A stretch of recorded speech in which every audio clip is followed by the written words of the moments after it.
الحمد لله رب العالمين والصلاة والسلام على سيدنا وحبيبنا وطبيبنا ومولانا محمد صلى الله تعالى عليه وسلم. أما بعد فأعوذ بالله من الشيطان الرجيم. بسم الله الرحمن الرحيم. يا بني إني أرى في المنام أني أذبحك فانظر ماذا ترى. يا أبت افعل ما تؤمر ستجدني إن شاء الله من الصابرين. صدق الله المولانا العظيم وصدق رسوله النبي الحبيب الكريم. إن الله وملائكته يصلون على النبي يا أيها الذين آمنوا صلوا عليه وسلموا تسليما. اللهم صل سيدنا مولانا محمد وعلى آل سيدنا.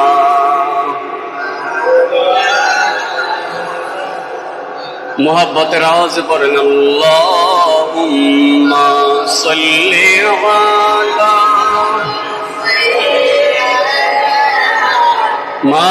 مولانا محمد وعلى آل سیدنا.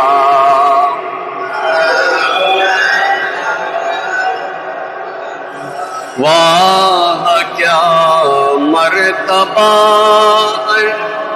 غوث ہے بالا تیرا، اونچے اونچوں کے سروں سے قدم اعلیٰ تیرا. اللہم صلی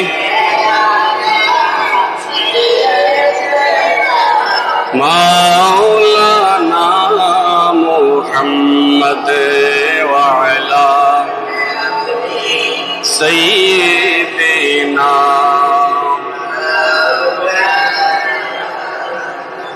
واہ کیا جو تو کرم ہے شہبت ہاں تیرا. واہ کیا جو تو کرم ہے شہبت ہاں تیرا. نہیں سنتا ہی نہیں مانگنے والا تیرا.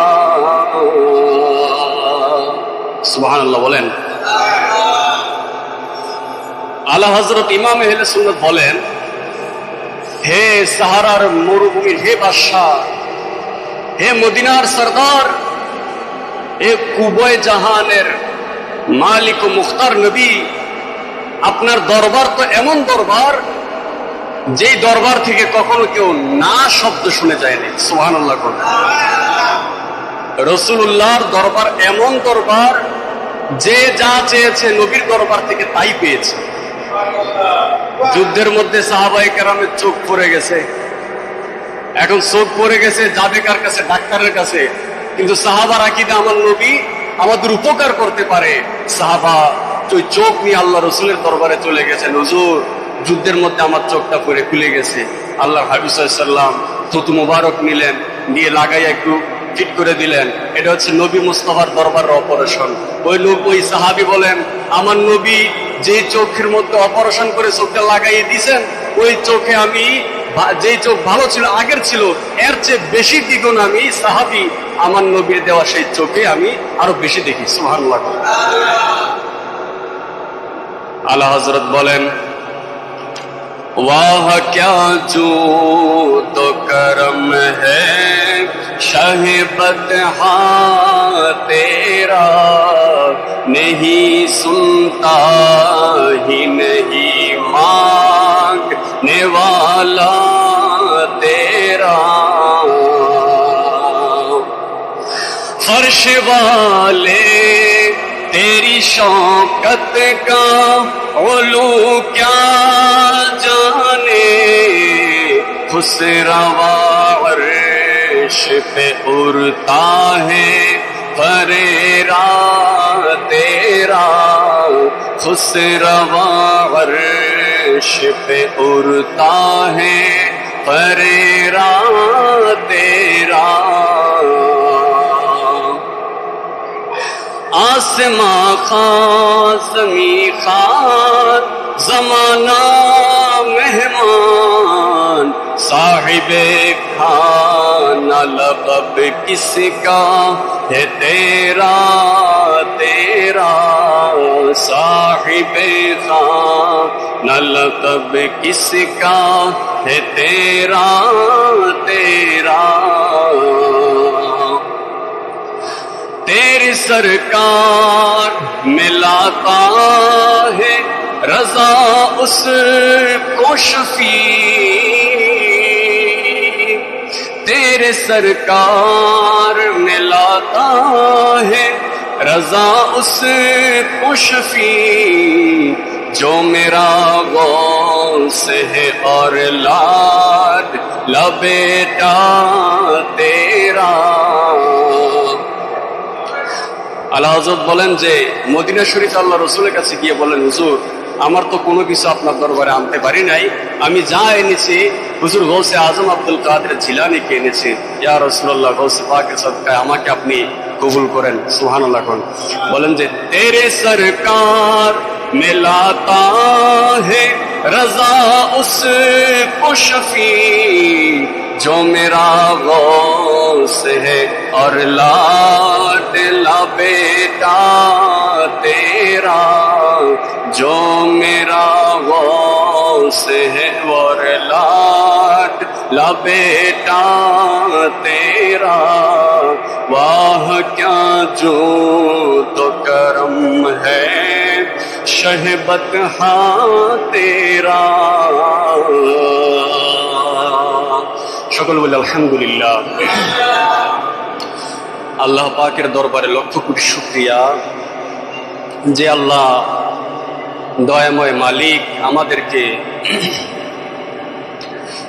এই পবিত্র মসজিদে আসার বসার, আমাকে কিছু কথা বলার, আপনাদের শোনার যে আল্লাহ তৌফিকটুকু দান করেছেন, সেই দয়াময় আল্লাহর উপর সকলে, সেই দরবারে আমরা সকলে শুকরিয়া আদায় করি আলহামদুলিল্লাহ।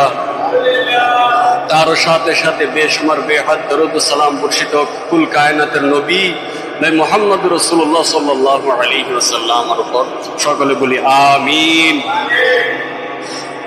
আমার ভাইরা,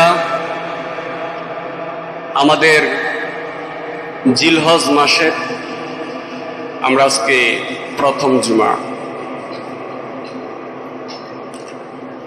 এটা আরবি মাসের শেষ মাস। আরবিতে 12টা মাস, এর মধ্যে শেষ যেই মাসটা এটা হচ্ছে জিলহজ। এই মাসে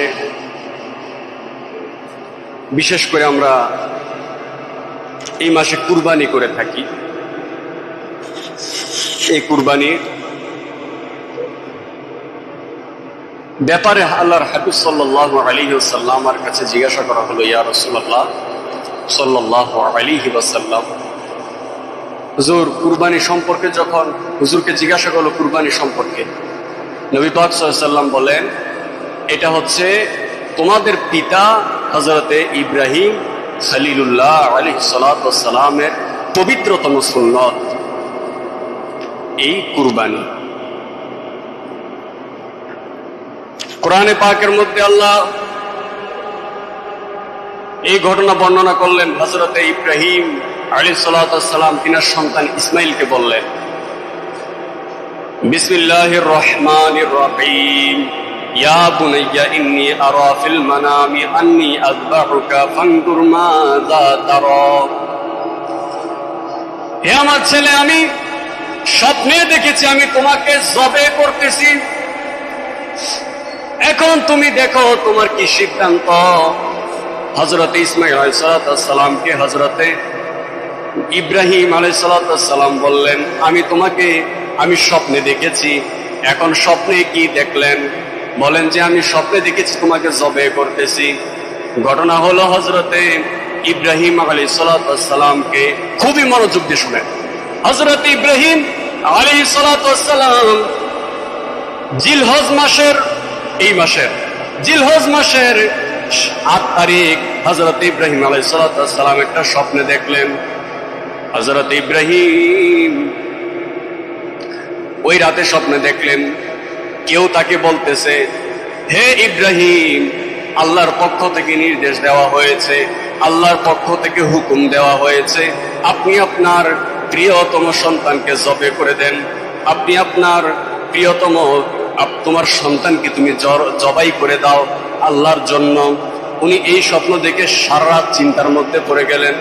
উনি চিন্তা করলেন এটাকে শয়তানের পক্ষ থেকে না আল্লাহর পক্ষ থেকে। এরপর হযরত ইব্রাহিম আলাইহিস সালাম ৯ তারিখ রাত ৯ জিলহজ হযরত ইব্রাহিম আলাইহিস সালাম আবার স্বপ্নে দেখলেন, একই স্বপ্ন দেখলেন। কেউ ওনাকে আদেশ নির্দেশ দিচ্ছেন যে আল্লাহর পক্ষ থেকে আদেশ দেওয়া হয়েছে, আপনি আপনার প্রিয়তম সন্তানকে আপনি জবে করে দেন। উনি জবে করতেছেন এই স্বপ্ন দেখলেন। এবার উনি বুঝে গেলেন যে আমার সন্তানকে জবে করার জন্য আল্লাহ পাকের পক্ষ থেকে নির্দেশ দেওয়া হয়েছে। তো এই দিনটাকে এই যে দেখলেন, এরপর দিন উনি বুঝলেন, চিনলেন যে না, আল্লাহর পক্ষ থেকেই এটা বলা হয়েছে। উনি বিশ্বাস করলেন। এই জন্য এই ৯ জিলহজকে বলা হয় ইয়াউমে আরাফা, মানে পরিচয় লাভের দিন। এরপর ১০ তারিখে আবার এই স্বপ্ন দেখলেন। ১০ তারিখ রাত্রে, জিলহজের ১০ তারিখ রাত্রে আবার একই স্বপ্ন দেখলেন। সকালবেলা সন্তানকে নিয়ে রওনা দিলেন। এখানে চিন্তা করেন, ইব্রাহিম আলাইহিস সালামকে কুরবানির বিষয়টা এটা তো আছেই, কিন্তু এখানে কি কুরবানি করা হচ্ছে? কোন জিনিসটা কুরবানি করা হচ্ছে? নিজের মায়া, মহব্বত, ভালোবাসা, প্রিয় জিনিসটাকে কুরবানি করা হচ্ছে।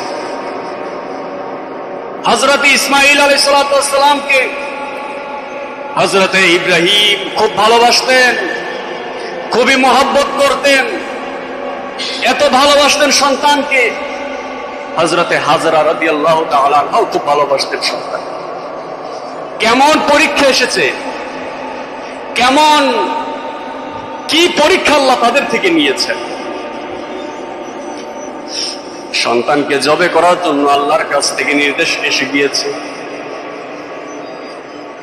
সন্তানকে নিয়ে চললেন, পথিমধ্যে শয়তান এসে হাজির। শয়তান এসে বলে, হে ইব্রাহিম, আপনি কোথায় যাচ্ছেন? হযরত ইব্রাহিম আলাইহিস সালাম বললেন, আমার একটা কাজ আছে, আমি ওই কাজের মধ্যে যাচ্ছি। এবার শয়তান বলল, আপনি কি আপনার সন্তানকে জবে করার জন্য যাচ্ছেন? আপনি আপনার সন্তানকে জবাই করার জন্য যাচ্ছেন? হযরত ইব্রাহিম বললেন, কোন সন্তান, কোন বাবা কি তার সন্তানকে জবে করতে পারে? এবার শয়তান বললেন, আপনি তো মনে করতেছেন এটা আল্লাহর পক্ষ থেকে এসেছে। হযরত ইব্রাহিম বলেন, যদি আমার আল্লাহ তাআলার পক্ষ থেকে আসেন আল্লাহর পক্ষ থেকে এসেছে, আমি এটার মধ্যে ধৈর্য ধারণ করব, এটা আমার করতে হবে, কারণ এটা দুনিয়ার কারো হুকুম নয়, এটা হচ্ছে কুল কায়নাতের যিনি স্রষ্টা রব্বুল আলামিনের পক্ষ থেকে হুকুম।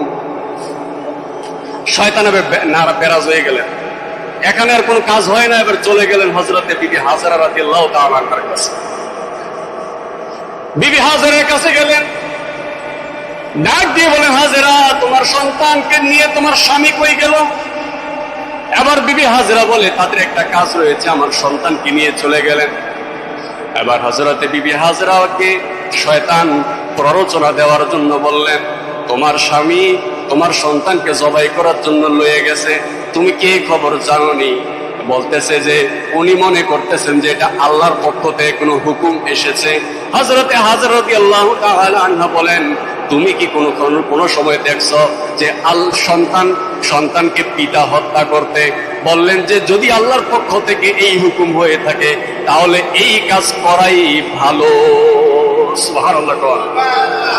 আল্লাহর হুকুম যেই জায়গার মধ্যে থাকবে ওই কাজটা করতেই হবে, এই কাজটা করতেই হবে।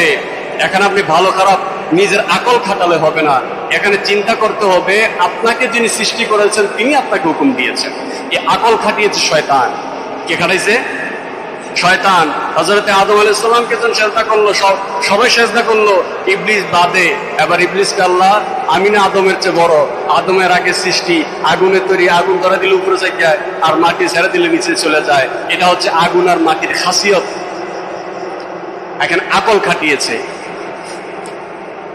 তাহলে আল্লাহর হুকুম যেখানে সেখানে আকল খাটানো যাবে। এবার হযরতে ইসমাইল আলাইহিস সালামের কাছে চলে গেলেন।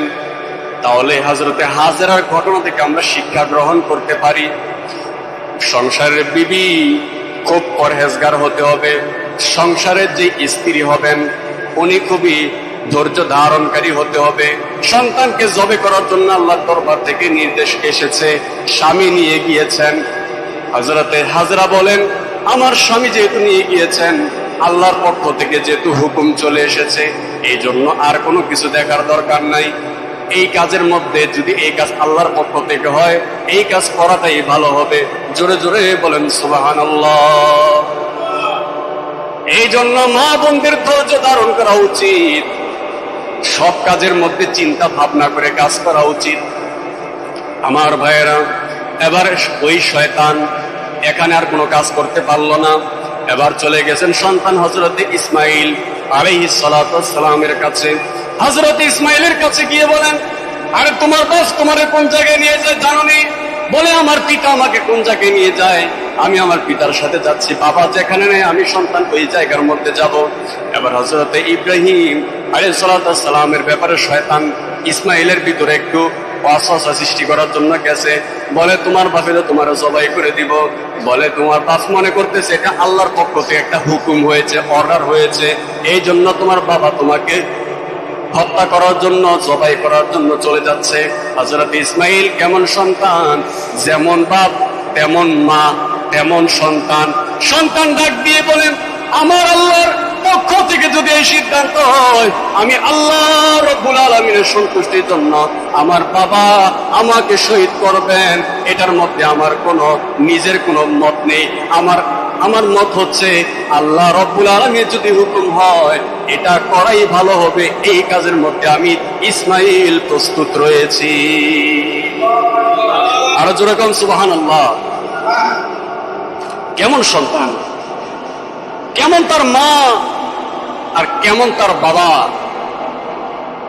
আজকে আমার সমাজে অনেক সময় দেখা যায় সন্তান কয় নামাজ পড়তে যাবো, আর মা কয় নামাজের সময় হয় নাই, কখন নামাজের সময় হবে? আজান দিয়ে দিয়ে সন্তান কয় মসজিদে যাব, মা কয় এখনো সময় হয় না, তুই এখনো ছোট, আরো বড় হইলে মসজিদের মধ্যে যাইস। নয়, আপনার সন্তান নয় বলেন যে 7 বছর বয়স থেকে নামাজের তাগিদ দাও, নামাজের প্রতি উৎসাহ দান করো, 10 বছর থেকে মায়ের দাও, মায়ের যদি কথা না শুনে 10 বছর থেকে মায়ের দাও। এই জন্য 7 বছর থেকে সন্তানদেরকে নামাজের শিক্ষা দিবেন, আর 10 বছর হয়ে গেলে মায়ের দিবেন। এর মানে কি আপনি নিজে নামাজ পড়তেন না? কি বলেন? আপনি যদি নিজে নামাজ না পড়েন, সন্তানদের গুলো সন্তান শুনবে? কি বলেন, শুনবে? আপনি নিজেও নামাজ পড়তে হবে, আপনার সন্তানকে নামাজ পড়াতে হবে। আমার মা বোনদেরকে বলছি, স্বামীকেও নামাজের জন্য তাগিদ দিতে হবে। তাহলে সংসার সুন্দর করে দিবেন কে? আল্লাহ। এবার শয়তান ব্যর্থ হয়ে গেল। এবার শয়তান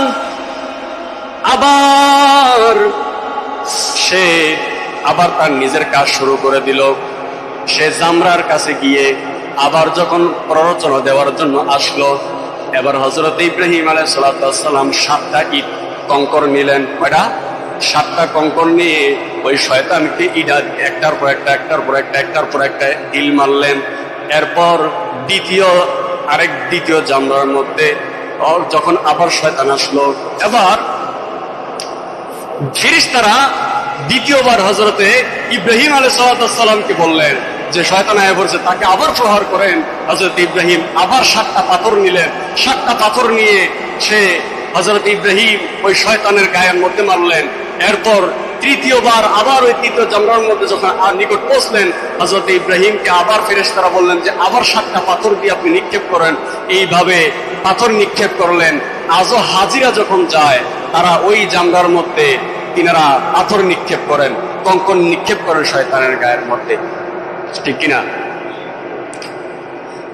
আমার ভাইয়েরা, আমার বন্ধুরা, তাহলে আল্লাহ পাকের নির্দেশ হয়েছে, এই জন্য হযরত ইব্রাহিম তার সন্তানকে জবাই করার জন্য চলে গেলেন।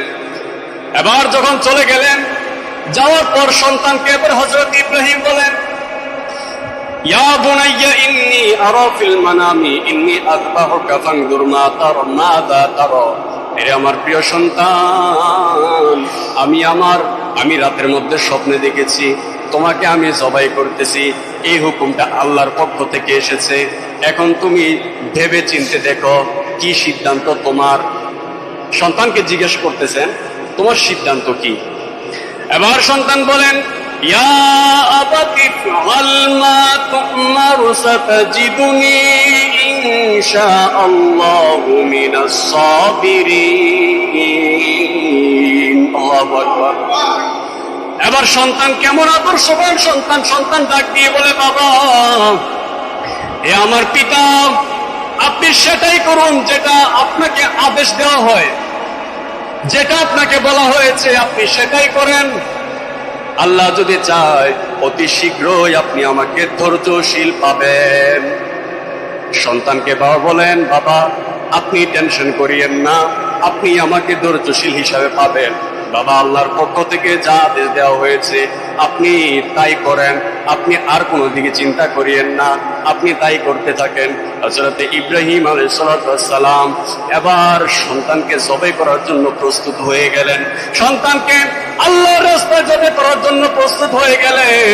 আজকে আমরা যদি খেয়াল করি, 5 ওয়াক্ত নামাজ পড়তে আমরা খেয়াল করি না, কিন্তু হযরত ইব্রাহিম আলাইহিস সালাম সন্তানকে কুরবানি দেওয়ার জন্য আল্লাহ রাব্বুল আলামিনের হুকুম পেয়ে সন্তানকে কুরবানি দেওয়ার জন্য প্রস্তুত হয়ে গেলেন।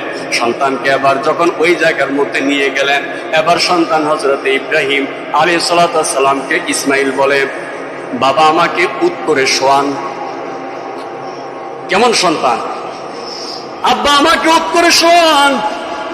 যদি আমি আপনার দিকে তাকাই, আপনি আমার মায়া কানে চেহারা যদি দেখেন, আপনার মায়া এসে যেতে পারে। বাবা, আল্লাহর নির্দেশ কখনো মায়া দেখা যাবে না।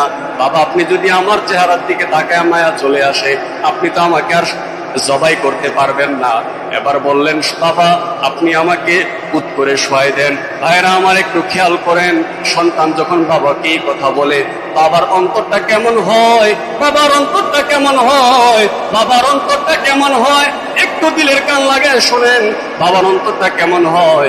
বাবাকে সন্তান বলতেছে কিভাবে তাকে শহীদ করবে, কিভাবে তাকে জবাই করবে। এবার হযরত ইসমাঈল আলাইহিস সালাম উত করে শুয়ে গেলেন। এবার বললেন, বাবা আমাকে আপনি হাত পা গুলো শক্ত করে বেঁধে নেন। আমার হাত পা যদি শক্ত করে বেঁধে না নেন, হয়তো আমি নড়াচড়া করতে পারি, আপনিও এই জিনিস দেখে হয়তো আমাকে জবাই নাও করতে পারেন। বাবা আমাকে শক্ত করে বেঁধে নেন। হযরত ইব্রাহিম আলাইহিস সালাম কষ্টে বুকটা ছিঁড়ে যাওয়ার মতো অবস্থা। হযরত ইব্রাহিম ধৈর্য ধারণ করে আল্লাহর কাজ করতেছেন। আরে আমার যত মায়া লাগুক, এটা আমার আল্লাহ রব্বুল আলামিনের হুকুম, আল্লাহ রব্বুল আলামিনের হুকুম। আল্লাহর হুকুম পেয়ে আমি কাজ করি। হযরত ইব্রাহিম আলাইহিস সালাম হযরত ইসমাইলকে শোয়ালেন। শোয়ানোর পরে আবার ছুরিটা ধার করে নিলেন। ছুরিটা ধার করে নিলেন, ধারায়া হযরত ইব্রাহিমের হযরত ইসমাইলের উপর যখন ছুরিটা চালায় দিবেন, ছুরি চালায় কিন্তু কোনো কাটে না। ছুরি চালায় কাটে না, ছুরি চালায় কাটে না। ইব্রাহিম আলাইহিস সালাম অবাক হয়ে গেলেন, আর ছুরি চালাচ্ছি কাটতেছে না কেন? ছুরি আমি চালাই, এটা কেন কাটে না? হযরতে ইব্রাহিম আলাইহিস সালাম এবার হযরতে জিবরিল আমিন আলাইহিস সালাম আসলেন, এসে বললেন যে আল্লাহ যে পরীক্ষা আপনাকে দিয়েছেন এটার মধ্যে আপনি সফল কাম হয়েছেন। আল্লাহর রাস্তায় আপনি সফল কাম হয়েছেন। আপনার সন্তানকে জবাই করতে হবে না, আল্লাহ দুম্বা পাঠিয়ে দিয়েছেন। এই দুম্বাকে আজকে আপনি জবাই করেন, এই দুম্বাকে আজকে আপনি জবাই করে দেন। হযরতে ইব্রাহিম আলাইহিস সালাম সেটাই করলেন। এবার হযরতে জিবরাইল তিনি আসলেন আর বললেন আল্লাহু আকবার, আল্লাহু আকবার, এই কথা বলে দুম্বাটা নিয়ে আসলেন। এরপর হযরতে ইব্রাহিম আলাইহিস সালাম বললেন লা ইলাহা ইল্লাল্লাহু আল্লাহু আকবার। যখন হযরত ইসমাইল এটা শুনলেন, এবার তিনিও বললেন আল্লাহু আকবার ওয়ালিল্লাহিল হামদ। হযরতে জিবরাইল আমিন বললেন আল্লাহু আকবার, আল্লাহু আকবার। এবার হযরতে ইব্রাহিম আলাইহিস সালাম বললেন যে লা ইলাহা ইল্লাল্লাহু আল্লাহু আকবার। এবার হযরতে ইসমাইল আলাইহিস সালাম শুনে বললেন আল্লাহু আকবার ওয়ালিল্লাহিল হামদ। যারা বলেন সুবহানাল্লাহ। তাহলে আল্লাহর পরীক্ষার মধ্যে তারা সফল কাম হয়েছে কি হয় নাই? যারা বলেন সফল কাম হয়েছে কি হয় নাই? তো আল্লাহ যে জিনিসের মধ্যে ভালো, যে জিনিস চান এটার মধ্যে একটু ধৈর্য পরীক্ষা দেন। আমাদের কাজ হচ্ছে ধৈর্য ধারণ করা। তো আমাদের উচিত যে কোনো কাজের মধ্যে ধৈর্য ধারণ করা। পারিবারিক, আমলি বিষয়, যে কোনো কাজ হোক না কেন আল্লাহ পাকের উপর সবর করা। আর আল্লাহ রব্বুল আলামিন বলেন ইন্নাল্লাহা মাআস সাবিরিন, নিশ্চয়ই আমি যারা ধৈর্য ধরে তাদের সাথে আছি। আপনার মুসিবত পেরেশানি দুনিয়ার কেউ সাথে নেই, কেউ সাথে নেই। আপনার মুসিবতের সময়, বিপদের সময় সব দূরে। আর আল্লাহ বলেন যে আমি তোমার সাথে রয়েছি। বান্দা দুনিয়ার কেউ তোমার সাথে থাকার দরকার নাই তো। আরে আমি আল্লাহ আছি তো, আমি আল্লাহই থাকবো তোমার সাথে, পেরেশান কেন? তো যে কোনো মুসিবতে এই জিনিসকে অন্তরকে বুঝ দিবেন। দুনিয়ার কোনো মানুষ যদি আমাদের সাথে নাও থাকে, আমাদের সাথে কি আছেন? জোরে বলেন কে আছেন? আল্লাহ আছেন। আল্লাহ আমাদেরকে এই বুঝ আমল করার তৌফিক দান করুন। সকল বলি আমিন, আরো জোরে বলি আমিন। হযরতে ইব্রাহিম আলাইহিস সালাম হযরতে ইসমাইলের বিনিময়ে যে দুম্বাটা পাঠানো হয়েছে, কিতাবের মধ্যে রয়েছে, মুফাসসির কিরামগণ বলেন এটা জান্নাত থেকে এসেছিল। আর এটা হযরতে আদম আলাইহিস সালামের ছেলে হাবিল উনি যেই কুরবানি হিসেবে যেটা পেশ করেছিলেন ওইটা আনা হয়েছে। আল্লাহুম্মা সাল্লি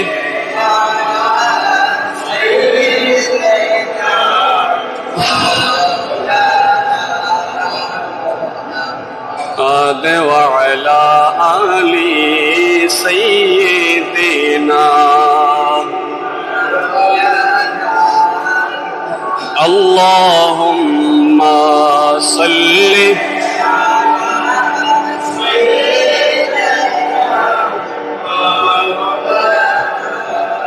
محمد وعلى آل سيدنا আমার ভাইরাম, আল্লাহর নবী সাল্লাল্লাহু আলাইহি ওয়াসাল্লাম ইরশাদ ফরমান, আল্লাহর হাবিব সাল্লাল্লাহু আলাইহি ওয়াসাল্লাম বলেন, কুরবানি দাতার কুরবানির পশুর প্রত্যেকটি লোমের পরিবর্তে, প্রত্যেকটি পশমের পরিবর্তে আল্লাহ রাব্বুল আলামিন একটা একটা করে পশমের বিনিময়ে আল্লাহ রাব্বুল আলামিন ওই ব্যক্তির আমলনামার মধ্যে সব নেকি লিখে দিতে থাকেন। যে ব্যক্তি একটা পশু কুরবানি করে, ওই কুরবানি পশুর যতগুলো শরীরের মধ্যে পশম থাকে, হাবিব সাল্লাল্লাহু আলাইহি সাল্লাম বলেন, প্রত্যেক পশমের বিনিময়ে ওই কুরবানির দাতার একটা একটা করে নেকি হয়। তাহলে একটা ছাগলের মধ্যে চিন্তা করেন যে কত হাজার লোম হবে, এত হাজার সওয়াব লাখ হবে, আমার মনে হয় লাখ কিংবা কোটি কোটি হতে পারে। তো যাই হোক না কেন, এরকম সওয়াব ওই কুরবানি দাতার নামে হয়। সুবহানাল্লাহ। এরপর হচ্ছে যে ব্যক্তি খুশি মনে সব লাভের নিয়তে কুরবানি করলো, তবে সে জাহান্নামের আগুন থেকে রক্ষা পাবে। আরো জোরে কোন সুবহানাল্লাহ। এবং 3 নম্বরে আল্লাহ হাবিব সাল্লাল্লাহু আলাইহি সাল্লাম বলেন যে, হে ফাতেমা, নবী মুস্তাফা করিম সাল্লাল্লাহু আলাইহি সাল্লামের যে প্রিয় কন্যা ফাতেমা রাদিয়াল্লাহু তাআলা আনহাকে বলতেছেন, যিনি জান্নাতি রমণীদের সরদার সাইয়্যিদা ফাতেমা রাদিয়াল্লাহু তাআলা আনহাকে বলতেছেন যে, নিজের কুরবানির যে পশু, এটার নিকট উপস্থিত থাকো, যখন এটার রক্তের ফোঁটা প্রবাহিত হতে থাকে তো তোমার সকল গুনাহ ক্ষমা করে দেওয়া হবে। তাহলে বোঝা গেল যে যার গরু পশু জবাই করা হয়, কুরবানি করা হয়, ওই কুরবানি পশুর পাশে থাকা, এই থাকার কারণে আল্লাহ এরা যখন এই রক্তগুলো প্রবাহিত হয়, এর সাথে সাথে আল্লাহ গুনাহ ক্ষমা করে দেন। এরপর নবী বলেন যে, তোমাদের মধ্যে যাদের কুরবানি সামর্থ্য রয়েছে আর সেই ব্যক্তি কুরবানি করলো না, ওই ব্যক্তি যেন আমাদের ঈদগাহের কাছেও না আসে, আমাদের ঈদগাহের কাছেও যেন না আসে। তাহলে বোঝা গেল যে ঈদগাহের কাছে যেন না আসে। আমাদের অনেক সমাজে অনেক মানুষ এই কুরবানির দেওয়ার সামর্থ্য রাখে, এরপরও কুরবানি দেয় না, আছে না নাই? যারা দেন তো দেনই, কিন্তু এমন কিছু মানুষ আছে দেখবেন, এদের কুরবানি দেওয়ার সামর্থ্য আছে কিন্তু কুরবানি এনারা দিতে চান না। আমার ভাইরা, এটা আমাদের অনুচিত। আমার উপর কুরবানি ওয়াজিব হয়ে গিয়েছে, তো আমার উচিত কুরবানি দিয়ে দেওয়া। কুরবানির ওয়াজিব আপনার উপর কখন কখন আপনি কুরবানি দিতে হবে? আপনার কাছে 52.5 তোলা রূপার মালিক যদি আপনি হন, অথবা এই পরিমাণ সম্পদের মালিক যদি আপনি হন, তাহলে আপনি নেশাব পরিমাণ সম্পদের মালিক, আপনার উপর কুরবানি করা ওয়াজিব। যারা মাইকে শুনতেছেন, যারা আপনার সামনে আছেন, ভালো করে খেয়াল করেন। অনেকেই আসি, আমাদের এদিকে অনেক জায়গার মধ্যে আমি দেখেছি, সামর্থ্য আছে কিন্তু কুরবানি দেয় না, বোঝেই না যে আমার উপর কুরবানি ওয়াজিব।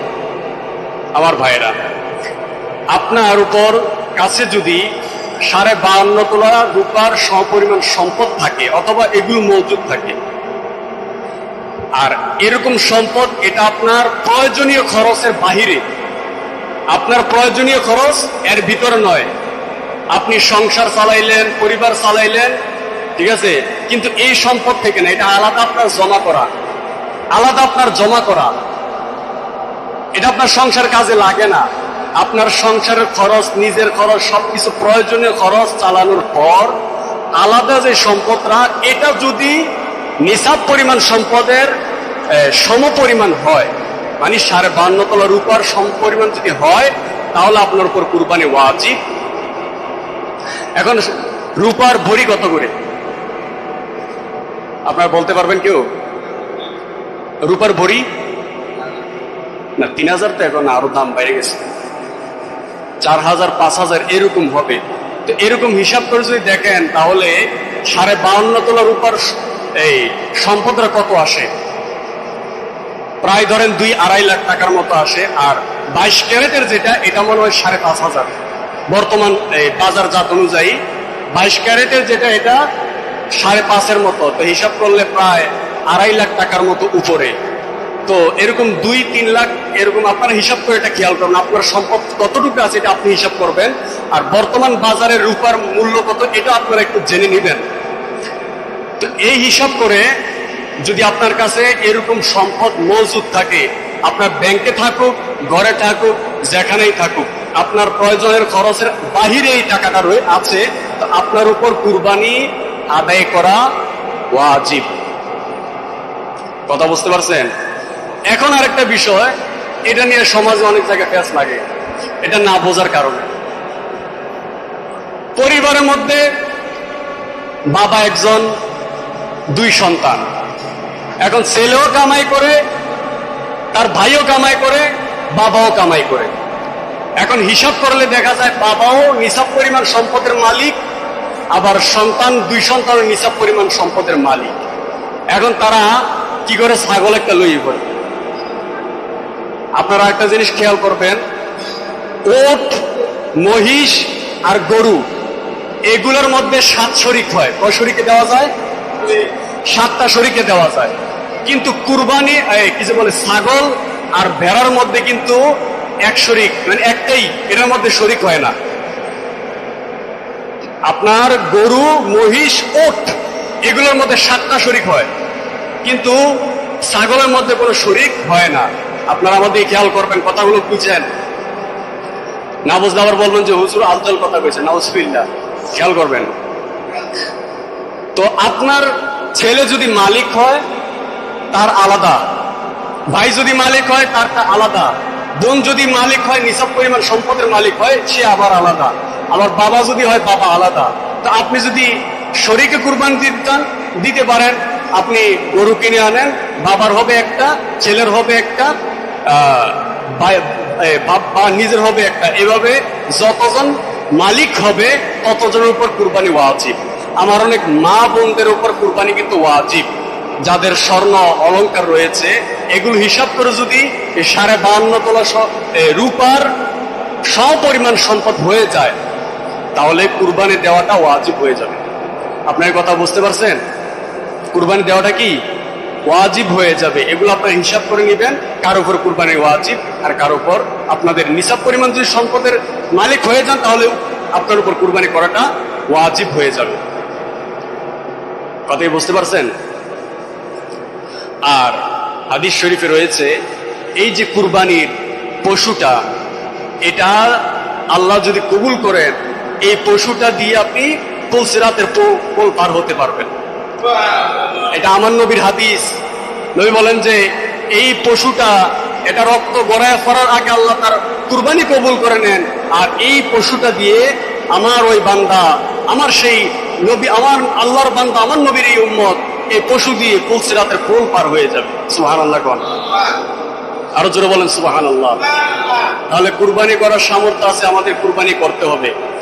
এখন আসেন, কুরবানি করার জন্য এই যে ওয়াজিব, এটার আবার কিছু শর্ত রয়েছে, বা ফতোয়া আলমগীরের মধ্যে রয়েছে 10 জিলহজ শবে সাদিকের পর থেকে 12 জিলহজ সূর্যাস্ত পর্যন্ত, 10 তারিখ সকাল থেকে শবে সাদিকের পর থেকে 12 তারিখ এই সূর্যাস্তের আগ পর্যন্ত, এই সময়ের মধ্যে যদি সে মালিক হয়, এটার আবার 1 বছর পূর্ণ হতে হবে না, এই সময়ের মধ্যে যদি মালিক হয়ে যায়, তাহলে তার উপর কুরবানি ওয়াজিব। কথা বুঝছেন? তার উপর কুরবানি কি ওয়াজিব। এই জন্য আপনারা এই সম্পদের হিসাবগুলো খেয়াল করবেন। যে আপনার কাছে ওই পরিমাণ সম্পদ থাকে, অথবা তা পরিমাণ টাকা থাকে, অথবা আপনার কোনো আলাদা নিজের বাসা ছাড়া আরেকটা বাসা আছে যেটা থেকে আপনি ইনকাম করতেছেন, ওই বাড়ির হিসাব করতে হবে। এরকম আরো যে ব্যবসা বাণিজ্যগুলো রয়েছে, যেগুলো আপনি নিজের পরিবার চালান না, পরিবার চালালে এগুলোর উপর আবার ওয়াজিব হবে না, কিন্তু পরিবার চালান না অতিরিক্ত, ওই সম্পদটা যদি 10 তারিখ থেকে 12 তারিখের মধ্যে আপনার ওই নিসাব পরিমাণ সম্পদের মালিক আপনি হয়ে যান, তাহলে আপনার উপর কুরবানি ওয়াজিব। কথা বুঝতে পারছেন? এখন আসেন, আমরা কুরবানি করে কিন্তু অনেকের কুরবানি নাজায়েজ হয়। কি হয়? নাজায়েজ। কুরবানি দেওয়ার জন্য পশুর একটা বয়স আছে, পশুর একটা বয়স আছে। ওটের জন্য 5 বছর হতে হবে। কয় বছর? ওটের জন্য 5 বছর। এখন তো আমাদের হয়তো ওট আমরা আমাদের দেশে ওরকম হয় না, যাই হোক আমরা জেনে নিলাম মাসালাটা 5 বছর। ওটের জন্য বয়স কত হতে হবে? গরুর জন্য 2 বছর। গরুর জন্য কয় বছর? এখন বাজারে গিয়ে অনেকে দেখে আরে মোটা তাজা নি, এরপরে কি দেখে তাচ্ছেনি। এটার সাথে কোনো সম্পর্ক নাই। সম্পর্ক হচ্ছে ওই পশুর 2 বছর হয়েছে কিনা। আপনারা যারা গরু চিনেন, বালাজাতের যে গরুটি, ওই গরুর আপনার 1-1.5 বছর বয়সে এগুলা অনেক মোটা তাজা হয়ে যায়, মনে হয় যে 2 বছর। কিন্তু এগুলো দ্বারা কুরবানি করা নাজায়েজ। কতটুকু কুরবানি হয় এটা আল্লাহ ভালো জানেন। এই জন্য গরু কিনতে গেলে আগে জিজ্ঞাসা করবেন যে এই গরুর বয়স কি 2 বছর পূর্ণ হয়েছে কিনা, কত বছর ধরে আপনি এই গরুটা পালতেছেন। যদি 2 বছরের কম হয় তাহলে আপনি কুরবানি করবেন না। আর কিতাবের মধ্যে বলা হয়েছে যে এই বয়স বেশি হলে আরো উত্তম, কিন্তু কম হলে এটা হবে না, কম হলে নাজায়েজ হবে। এজন্য বয়সটা আপনারা খেয়াল করবেন। আর ছাগল এবং ভেড়ার মাসালা হচ্ছে এটা পূর্ণ 1 বছর হতে হবে। কয় বছর? 1 বছর হতে হবে। তবে এই এমন ছাগল যেটা দূর থেকে দেখলে মনে হয় যে 1 বছর হয়ে গেছে, আপনি দূর থেকে দেখতেছেন ছাগলটা এটা 1 বছর মনে হয় সম্ভবত হয়ে গেছে, মানে ধারণার উপরে 1 বছর হয়ে যাবে, যদি মনে হয় এরকম ছাগল আপনি দিতে পারবেন। কিন্তু এর কম হলে আবার হবে না। 6 মাস বছর বয়সী ছাগল কিন্তু দেখতে 1 বছরের মতো মনে হয়, এরকম ছাগল দেওয়া যাবে, কিন্তু এর কম হলে আবার নাজায়েজ হবে। আপনারা কি মাসালা বুঝছেন? কি বলেন, বুঝছেন? এটা বয়স খেয়াল করবেন। গরু কিনতে গেলে আগে বয়সটা জিজ্ঞাসা করবেন।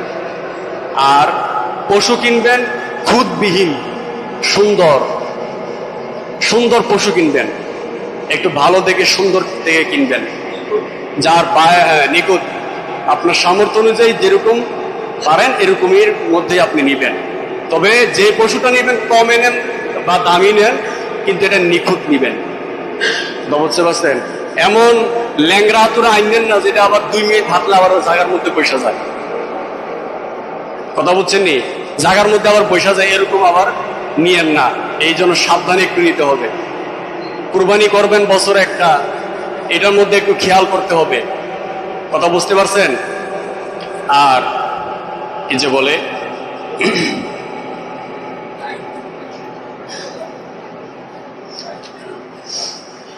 আরেকটা বিষয়, যারা কসাই আছে অথবা এমনি অনেক মানুষ আছে, গরু জবাই করার পর সাথে সাথে চামড়া চোলান শুরু করে। এটা পশুর জন্য কষ্টদায়ক, এই কাজটা আপনারা করবেন না। পশু মাছ এটা বলতে পারে না বোবা পানি, কিন্তু তার কষ্ট হয় এই কাজের মধ্যে। আর জবাই করার পরে অনেকে দেখবেন যে ছুরি একটা দিয়ে এমনি গাইয়ায়, শুধু গাই দিয়ে থাকে, আঘাত করতে থাকে। এটাও পশুর জন্য অনেক কষ্ট। আর আরেকটা বিষয়, পশু আপনারা শোয়াবেন, দক্ষিণ দিকে থাকবে মাথা এবং পূর্ব দিকে থাকবে পা। কথা বুঝতে পারছেন? আর সম্ভব হলে পশুর মুখটা কেবলামুখী করবেন, অথবা যিনি জবাই করবেন উনি কেবলামুখী হয়ে করবেন। বুঝতে পারছেন? এইভাবে পশু আপনারা করবেন। আর পেটের মধ্যে এমন জায়গায় এমন জোরে চাপ দিবেন না, হাত পা গুলো ভালো করে ধরবেন। আর হাত পা গুলো ধরে আবার ছুরি দাঁড়াইয়েন না। আমাদের এখান তো হয় না, যেহেতু আমাদের ইমাম সব করবেন, যারাই করে ওনারা এই আগে থেকে ছুরি রেডি রাখেন, কিন্তু অনেক জায়গায় এরকম হয়, এগুলো নিষেধ। কথা বুঝতে পারছেন? এই ছুরি দাঁড় করে, আরে ছুরি দাঁড় করতে পশুরে দিতে কষ্ট হইতেছে না, তাড়াতাড়ি সাথে সাথে সুন্দরভাবে শোয়াইয়া জবাই করে দিবে। কথা বুঝতে পারছেন? আল্লাহ পাক রব্বুল আলামিন আমাদেরকে সঠিকভাবে এবারে কুরবানি আদায় করা তৌফিক দান করে, সকলে বলি আমিন। আমরা তো আর হয়তো আগামী বৃহস্পতিবার আমাদের ঈদ, শুক্রবারে আমরা এর আগে আর আমরা জুমা পাবো না। তো আমি আমার পক্ষ থেকে আপনাদের সবাইকে অগ্রিম ঈদ মোবারক দিয়ে দিলাম। আপনাদের সকলকে ঈদ মোবারক। আর ঈদের দিন কুরবানি ঈদের সুন্নত হচ্ছে ঈদগাহে যাওয়ার আগে কিছু না খাওয়া, খালি পেটে ঈদগাহে যাওয়া, কিছু না খেয়ে ঈদগাহে যাওয়া, এসে খাওয়া। যাওয়ার সময় কিছু না খেয়ে যাওয়া, এসে খানা খাওয়া দাওয়া করা। তো আল্লাহ পাক রব্বুল আলামিন আমাদের কবুল করে, সকলে বলি আমিন। আরেকটা বিষয় আমি বলে দিই, গত বছর আপনারা আমার মাদ্রাসার জন্য আপনারা অনেকেই সহযোগিতা করেছেন, আলহামদুলিল্লাহ। এবারও আমি আশা করব আমাদের কি বলে সিদ্দিক ভাইয়ের কাছে আমি এই পলিথিন ব্যাগটা কিছু দিয়ে দিব। আপনারা আমার মাদ্রাসার জন্য, এটা তো আমার জন্য নয়, আমার মাদ্রাসার জন্য যতটুকু সম্ভব আপনারা কম বেশ সকলে একটু আমার ছাত্রদের জন্য আপনারা সহযোগিতা করবেন। যারা কবলার জন্য সুন্নাত আদায় করেন, আপনারা যারা কবলার মুসলিম করেন। আরেকটা বিষয় হচ্ছে 9 তারিখ ফজরের পর থেকে, আপনার 9 তারিখ ফজরের পর থেকে 12 তারিখ পর্যন্ত, আসর পর্যন্ত আপনারা আইএমএ তাশরিক তাকবীর গুলো আদায় করবেন প্রত্যেক ফরজ নামাজের পরে। আল্লাহু আকবার, আল্লাহু আকবার, লা ইলাহা ইল্লাল্লাহু, আল্লাহু আকবার, আল্লাহু আকবার, ওয়ালিল্লাহিল হামদ। এভাবে আপনারা তাকবীর গুলো পাঠ করবেন। আর মা বোনরা যারা, তারা ঘরের মধ্যে এই তাকবীর গুলো পাঠ করবে। আরেকটা বিষয় হচ্ছে 9 জিলহজ আরাফার দিন আপনার রোজাটা, এই রোজার ফজিলত রয়েছে, 1 বছরের গুনাহ আল্লাহ ক্ষমা করে দেন আগে করেন। তো আপনারা কি যে বলে 9 তারিখ ঈদের আগের দিন, যেই দিনটা, ওই দিন রোজা রাখবেন। আর ঈদের দিন এবং ঈদের পরের 2 দিন রোজা রাখা আবার হারাম। কথা বলছেন, আল্লাহ তৌফিক দান করুক।